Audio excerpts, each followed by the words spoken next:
belajar tentang fisiologi konflik, ya.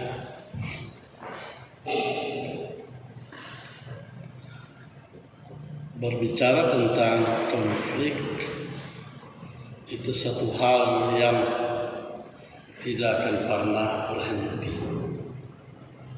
Dari waktu ke waktu tergantung konfliknya dan eskalasinya seperti apa, ya.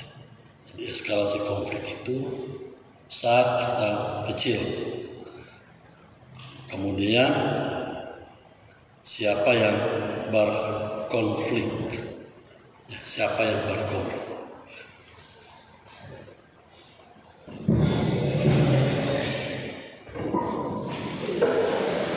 Siapa yang berkonflik?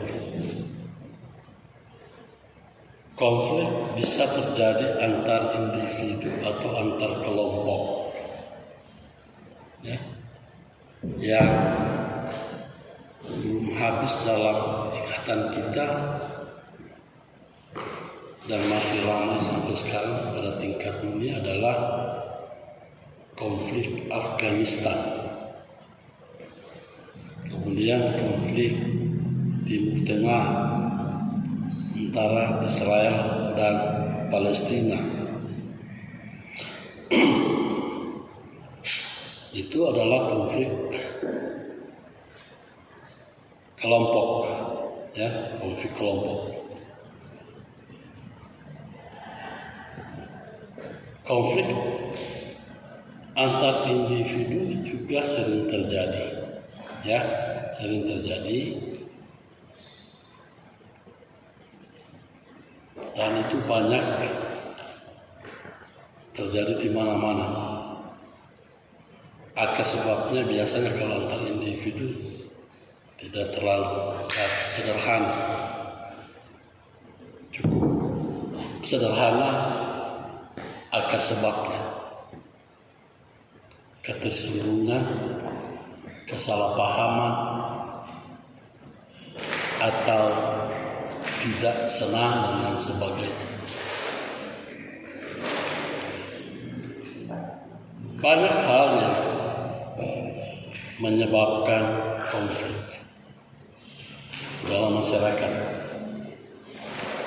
Tanggal 22 September kemarin, pas Hari Agraria, Presiden dalam pidatonya mengatakan bahwa konflik agraria itu segera diatasi atau diselesaikan. Jadi penyebab-penyebab konflik itu cukup banyak. Hampir semua aspek kehidupan manusia itu menjadi faktor pemicu terjadinya konflik. Tinggal bagaimana cara kita mengendalikan diri agar supaya konflik itu eskalasinya rendah atau tidak terjadi.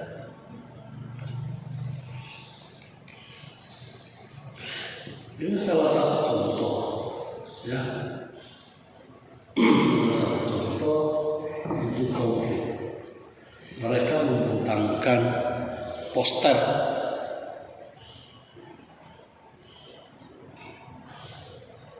memprotes sesuatu, ya, memprotes sesuatu.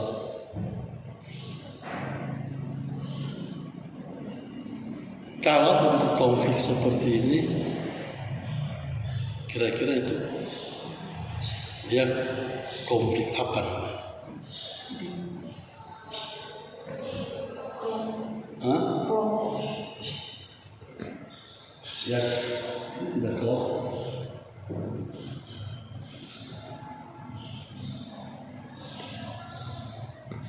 Yang ini biasanya menentang kebijakan atau disebut dengan konflik struktural.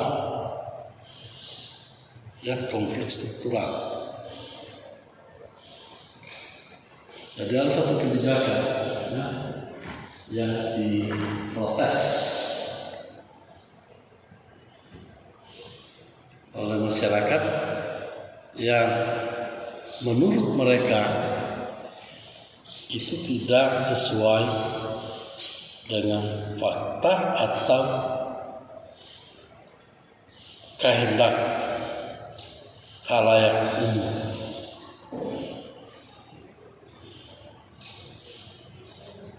Bisa juga disebabkan oleh faktor kepentingan. Ya, bisa juga disebabkan oleh faktor kepentingan.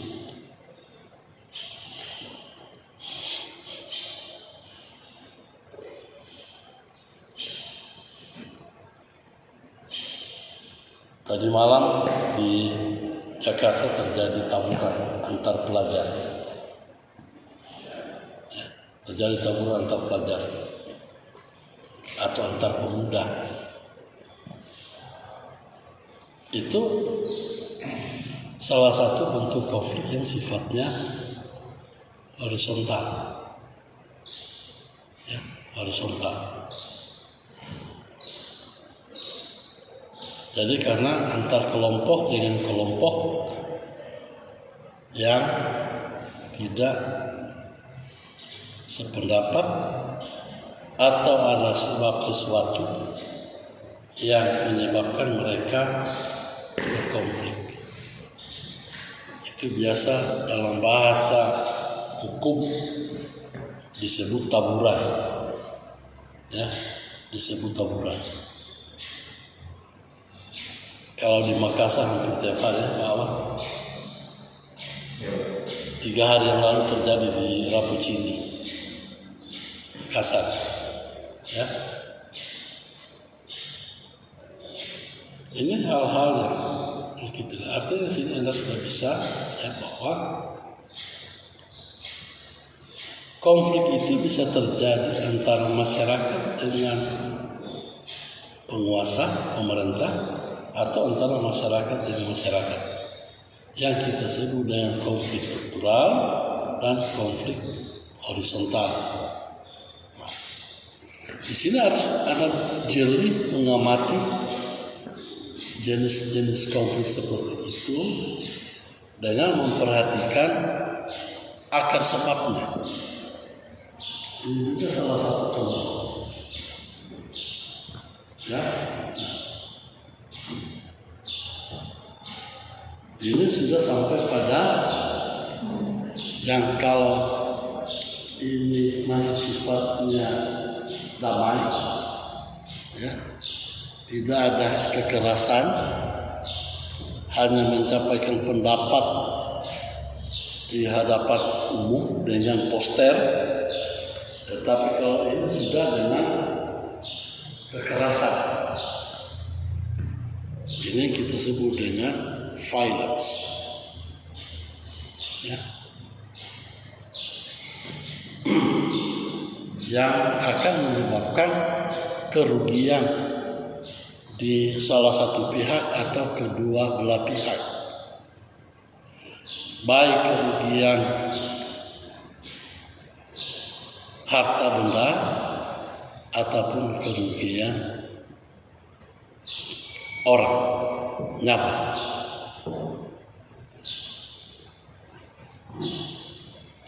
Ini yang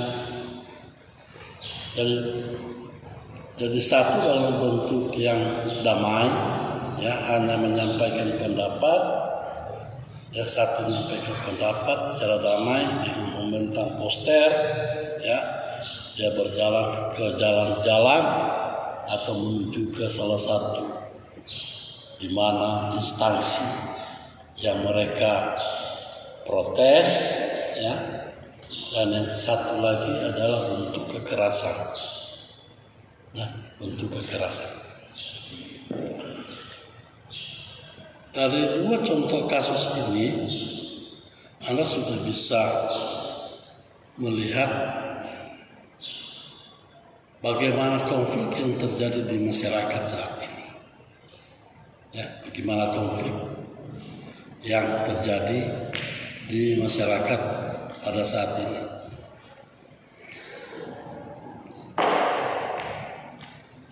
Di sini masih kurang yang teliti konflik ya, di prodi kita. Baru ada beberapa orang tapi sifatnya kelompok kecil.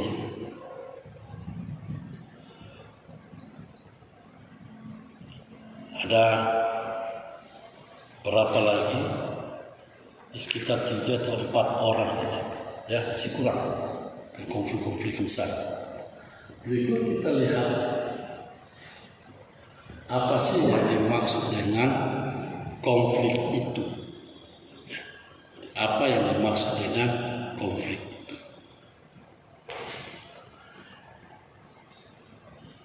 Konflik itu berasal dari bahasa Latin. Configere, yang artinya saling memukul. Ya, saling memukul.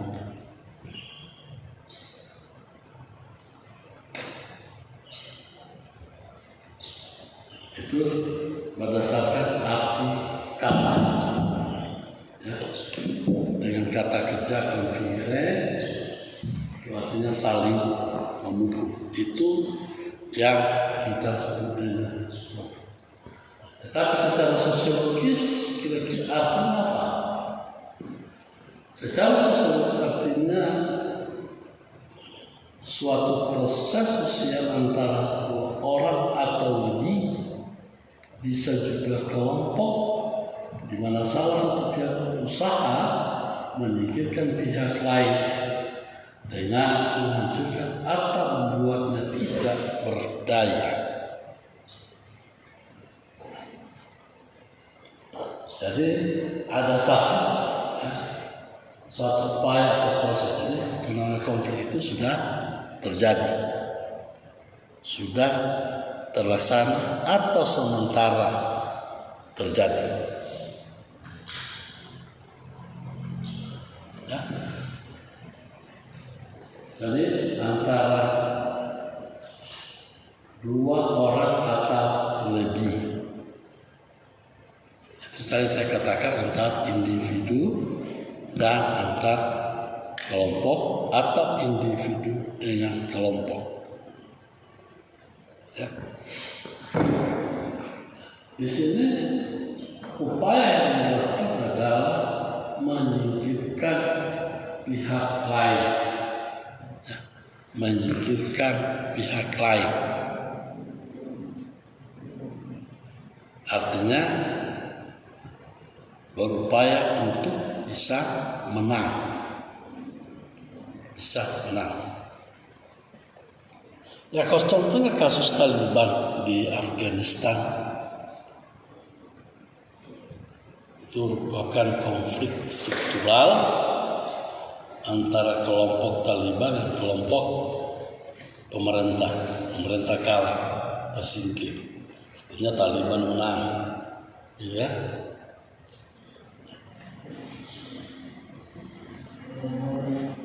Hingga presidennya lari, tidak berdaya kan? Presidennya lari menyingkir orang-orang yang tidak sepaham, tidak sealiran dengan Taliban, mengungsi ke negara-negara tetangga atau ke negara-negara yang afiliasi mereka. Itu terjadi. Ya. Artinya bahwa tidak ada satu masyarakat pun yang tidak pernah mengalami konflik antar anggotanya atau dengan kelompok masyarakat lainnya. Konflik hanya akan hilang bersamaan dengan hilangnya masyarakat itu sendiri. Ya. Jadi selama orang-orang berkonflik itu masih ada maka itu tidak akan pernah hilang. Juga mereka biasa sebut balas dendam. Ya. Taliban terhadap pemerintah itu adalah balas dendam. Dan sebelumnya Taliban yang berkuasa, kemudian direbut, kalah, Taliban balas lagi. Ya.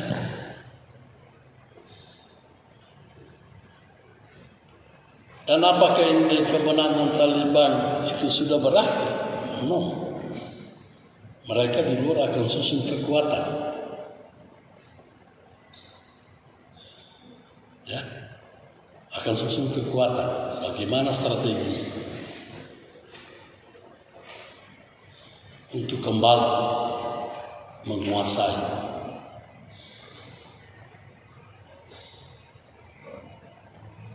Walaupun mereka sudah pergi meninggalkan negara Afghanistan, tapi belum tentu selesai. Kecuali salah satu kelompok itu habis. Ya, habis.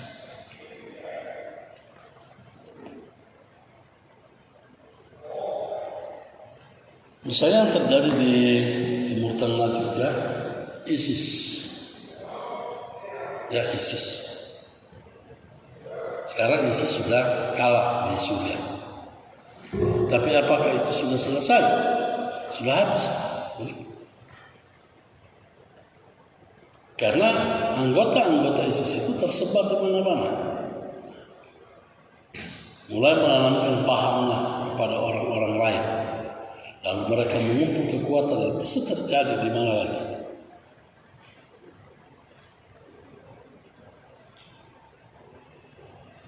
Yang paling panjang berkonflik itu adalah Israel dan Palestina.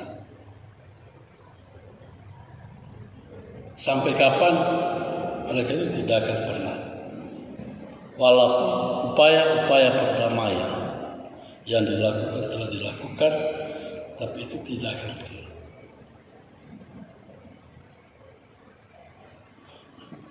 Dan itu kecuali dia hilang.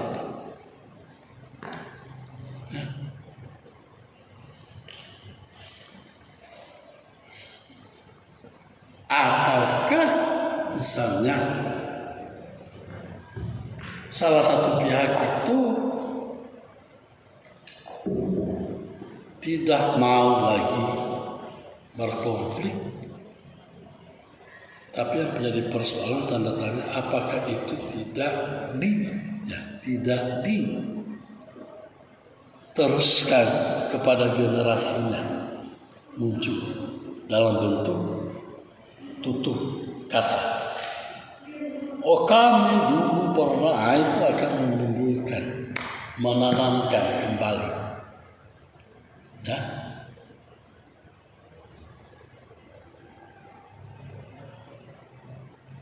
Dan ini kalau itu masih terus terjadi, selama tidak ada muncul kesadaran individual dan kelompok untuk tidak mengingat dan memendam itu pasti masih akan kembali. Ya. Nah. Oleh sebab itu, karena konflik itu bertentangan dengan integrasi. Ya. Artinya, mengapa dia bertentangan? Konflik itu adalah perpecahan, sementara integrasi itu menyatukan. Ya, menyatukan.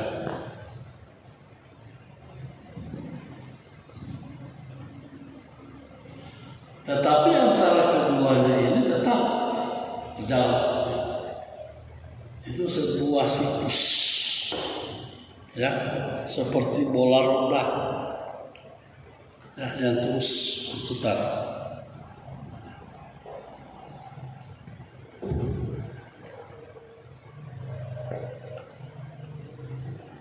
Apakah di negara kita ini juga tidak ada? Ada. Ya.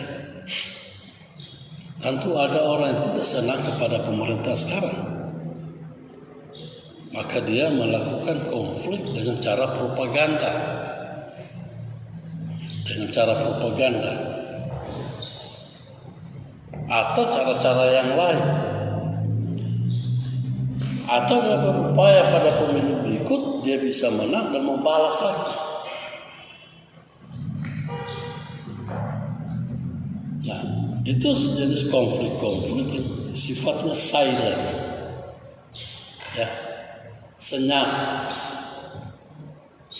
tetapi itu terus terjadi. Bahasa yang sering digunakan misalnya di parlemen kita, di DPR, kami bersifat oposisi, tidak sesuai dengan pemerintah. Yang menjadi pertanyaan saya adalah apakah mereka paham menggunakan kata oposisi?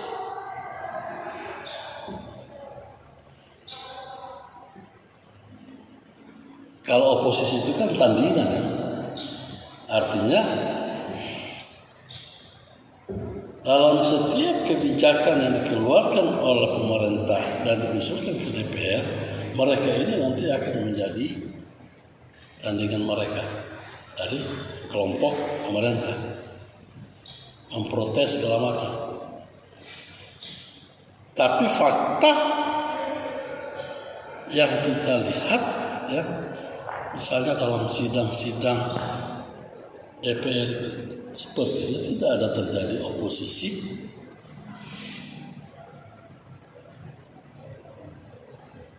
Nah, ini kosong. Tapi kita betul-betul kita harus memahami betul, ya. Nah, jadi karena itu di sebuah siklus dalam hidup bermasyarakat, maka artinya ya tidak bisa hilang, akan terus ada. Seperti yang saya kemukakan tadi bahwa kecuali orang itu, kelompok yang bertiga itu salah satu atau kedua-duanya tidak pernah mengungkapkan atau menuturkan kepada generasi-generasi berikutnya.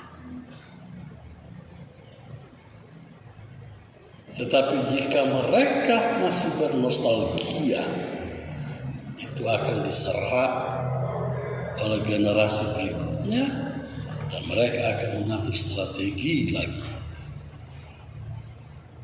Dan itu tidak akan seperti. Nah, artinya konflik itu akan terus ada dalam kehidupan manusia. Di dalam diri kita secara pribadi juga ada konflik. Ya, ada konflik di dalam diri kita. Segala sesuatu yang muncul dalam diri kita itu terjadi pertentangan. Pada saat terjadi pertentangan itulah diri kita berkonflik. Saya lakukan atau tidak lakukan. Ya. Mengapa banyak mahasiswa yang hamil di luar nikah? Karena dia tidak bisa mengendalikan konflik dalam dirinya.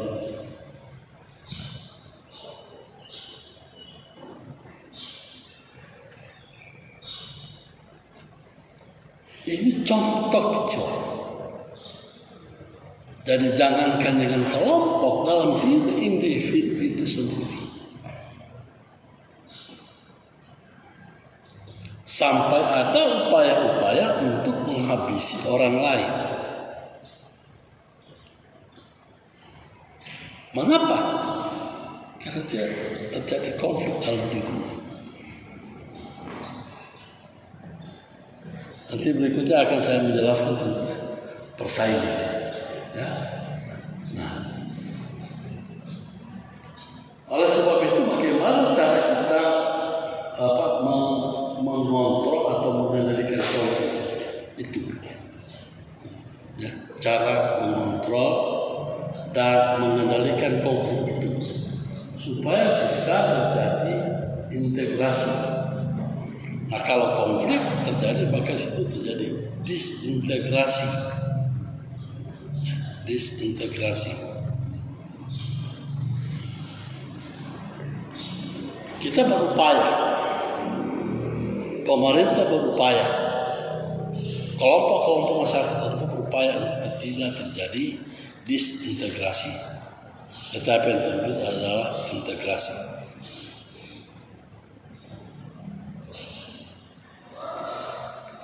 Di Indonesia ini misalnya, itu konflik antar kelompok itu sudah lama terjadi. Sampai masa sekarang ini. Tetapi kita boleh bersyukur di Indonesia ini ada sarana integrasi bangsa, yaitu Pancasila. Itu sarana, ya, sarana integrasi bangsa yang berupaya mempersatukan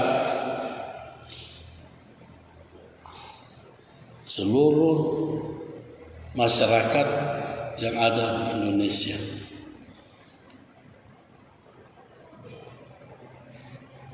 Indonesia ini adalah negara yang lain, yang terunik di dunia.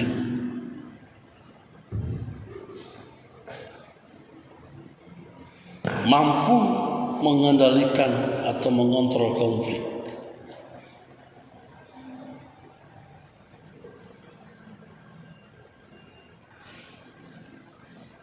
Pada tahun 1998 Anda belum lahir, ya, 1998 terjadi perebutan kekuasaan pada waktu itu, ya, untuk menjatuhkan rezim Orde Baru. Nah, pada masa itu sampai tahun 1999 sampai 2000 terjadi intrik-intrik disintegrasi bangsa. Misalnya, orang Sulawesi Utara itu akan menyatakan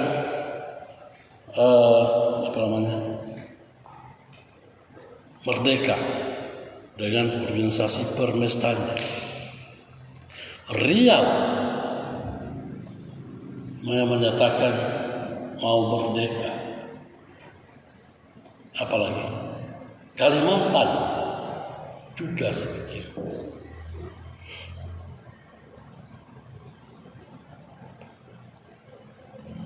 Yang hanya terwujud pada waktu itu adalah Timur Timur. Memang Timur Timur itu kita tidak bisa sangkal bagaimana dia jadi bagian dari NKRI. Ya. Dia kembali menyatakan diri untuk merdeka menjadi bangsa yang mandiri. Tetapi di luar Timur Timur, dari Sabang sampai Merauke, itu banyak upaya. Ya, banyak upaya. Dulu di Aceh ada namanya GAM, Gerakan Aceh Merdeka. Di Papua ada namanya Organisasi Papua Merdeka. Di Maluku ada, ya. Tetapi karena kita memiliki satu sarana integrasi bangsa, maka semua intrik-intrik konflik untuk menuju ke disintegrasi itu tidak terwujud, ya, tidak terwujud. Nah, oleh sebab itu negara berupaya untuk memberikan kekuasaan walaupun tidak 100%, yaitu dengan otonomi